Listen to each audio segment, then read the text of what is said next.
Всякий, сеющий рознь между людьми, или дурно отзывающийся о своем собрате перед иноверцами, или крадущий имущество другого, и всякий, открывший тайну города иноверцам, да обратится на него и на его потомство гнев того, кто озирает всю землю и видит скрытое, и да истребится он из поднебесной.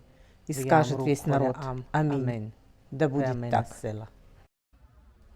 Это загадочное послание обнаружено в синагоге еврейского поселения Эн-Геди на берегу Мертвого моря. Наказание грозит за связи с иноверцами и за разглашение тайны.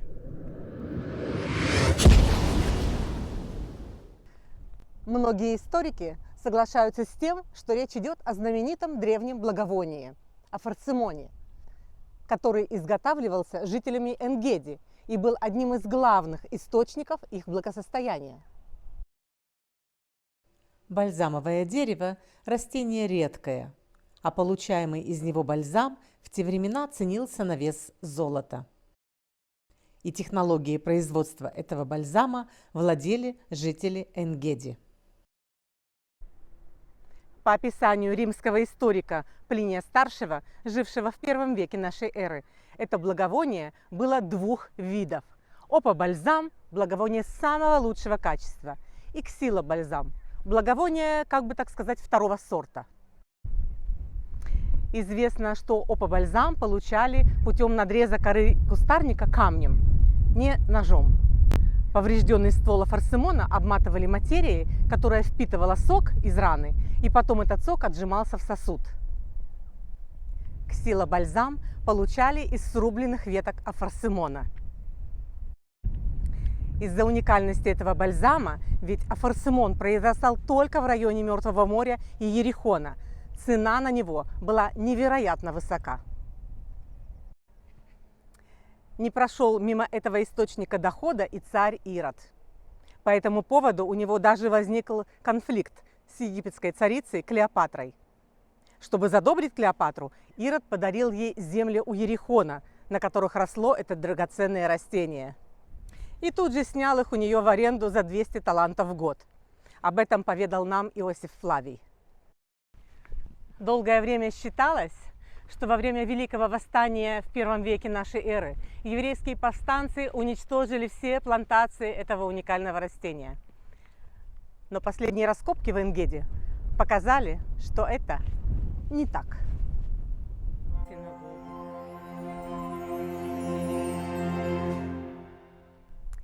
Еще по меньшей мере 4-5 веков афарцимон продолжали выращивать и получать из него драгоценное масло. Итак, источником благосостояния жителей Эн-Геди являлось производство бальзама афарцимона. Посмотрите вот на эти древние террасы, где выращивали афарцимон.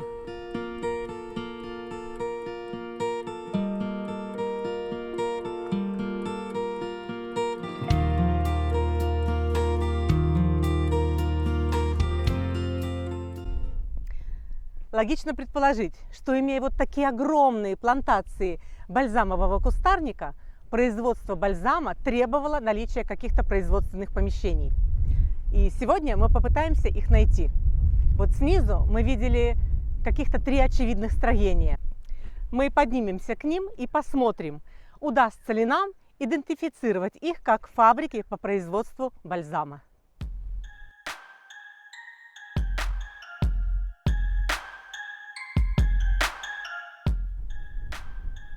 Вы знаете, эти тучи меня просто завораживают.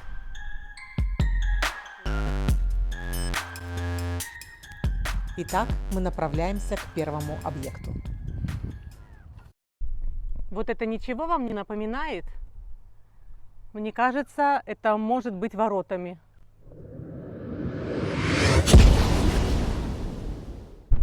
Похоже, камни были скреплены каким-то раствором. Это явно неприродного происхождения вещь.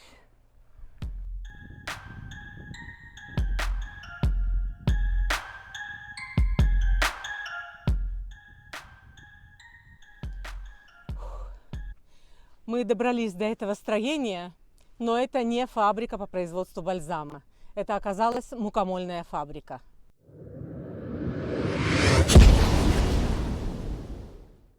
Еще одна попытка. Спускаемся вниз. Второе строение тоже на горе, и туда дороги в принципе нет.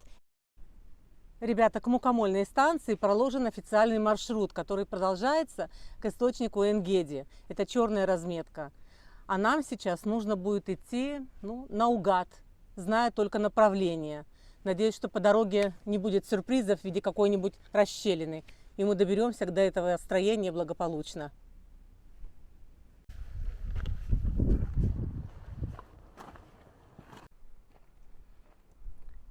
Я просто в шоке. Вы видите это?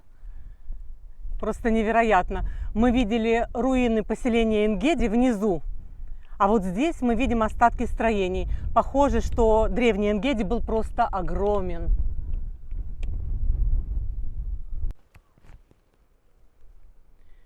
Вы видите, что это остатки строений? Руины древнего Энгеди. Фантастика. Никто не знает, что здесь есть. А мы теперь знаем. И вы тоже знаете. Древний Энгеди, он не только внизу, он еще и здесь, в горах.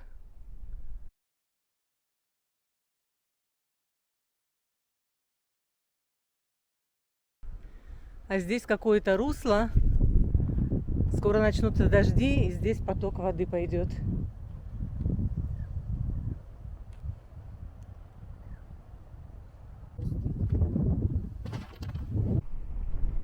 Осталось совсем немного.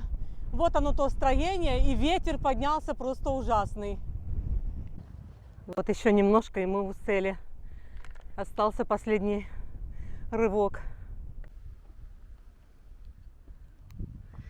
Так, мы в русле какого-то ручья, и нам нужно забраться вот сюда.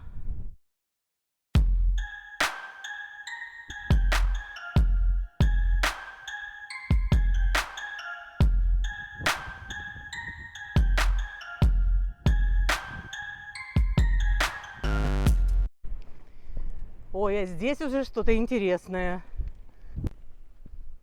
Красота. Ну и что это такое?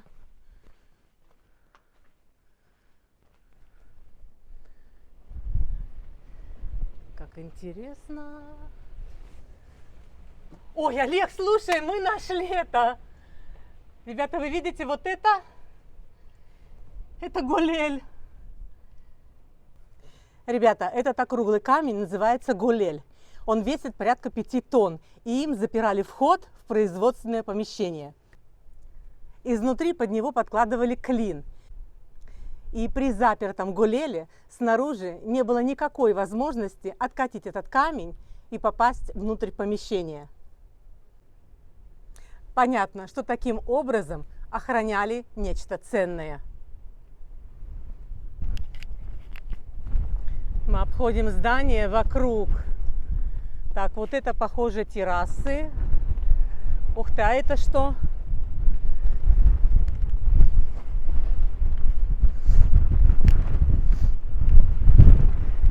Ничего себе!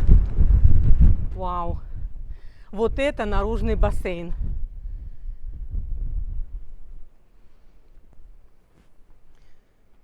Обалдеть, мы нашли это место. Ребята, вот этот наружный бассейн заполняли измельченными ветками афорцимона. Потом добавляли оливковое масло. И когда оно набирало аромат... Ничего себе, какой ветер! Когда оно набирало аромат, переливали во внутренний бассейн. И вот там завершали технологический процесс и разливали готовый продукт и упаковывали его для отправки. Идемте смотреть внутреннее помещение. Надеюсь, что там не будет такого ветра. О, меня сдувает. Ну и погодка сегодня.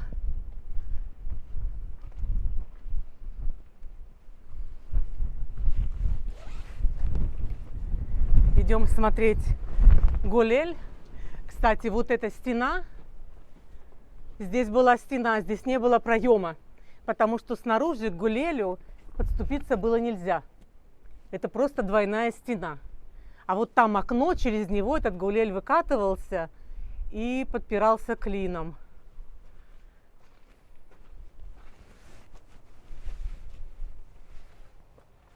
Вот еще раз посмотреть на Гулель.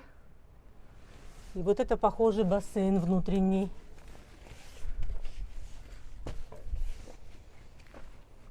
Ух ты! Тут еще все оштукатурено.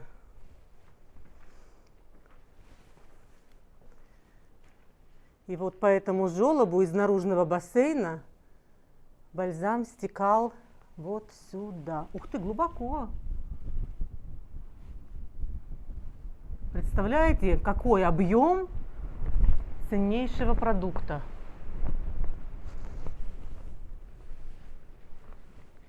Интересно, для чего вот эти дырки сделаны?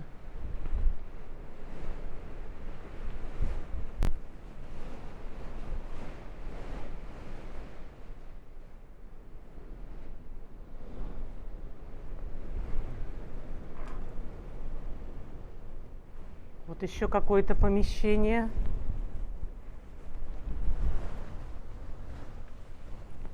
И тоже какие-то ниши.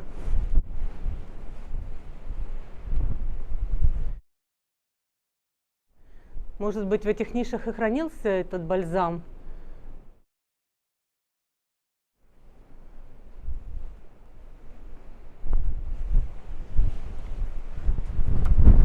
Давайте еще посмотрим окно.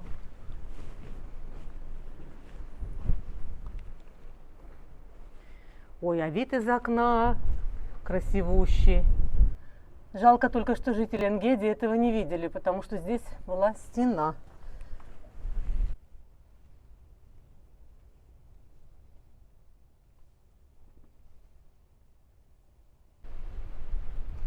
Ну вот еще раз внутренний бассейн, второе помещение, выход и окно, откуда выкатывался Гулель.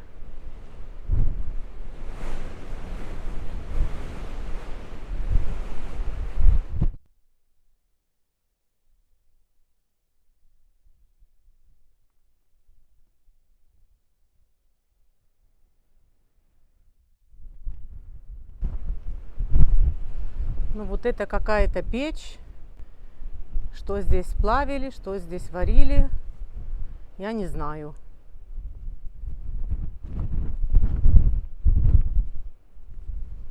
Хотя, может быть, если это фабрика Форсемона, значит, какой-то технологический процесс был с использованием печи.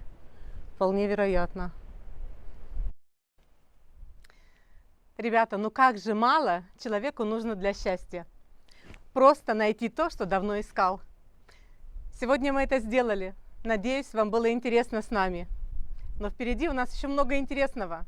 Впечатлений, приключений. Оставайтесь с нами. Всем пока!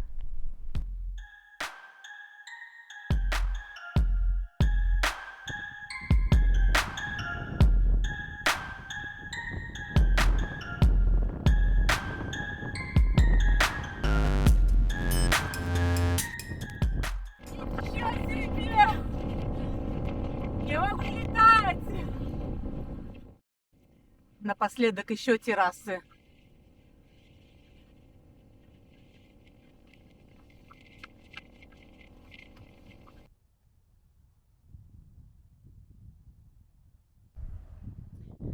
Очень высоко. Отсюда этой фабрики даже не видно. Мы спустились вот по этому ручью. И уже практически пришли на стоянку, где оставили машину.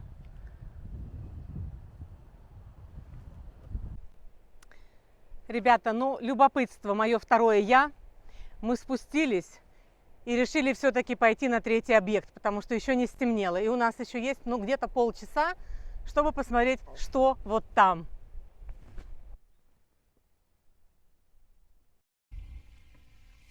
Просто какая-то стена.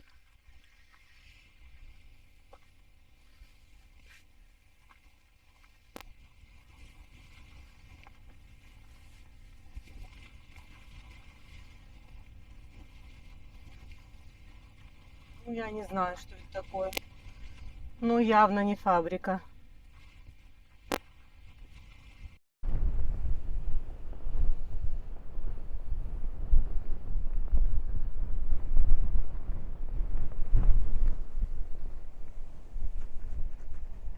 Ну, вот и все.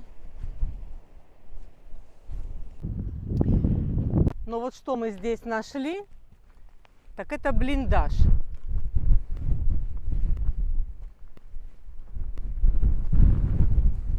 Но туда я не полезу.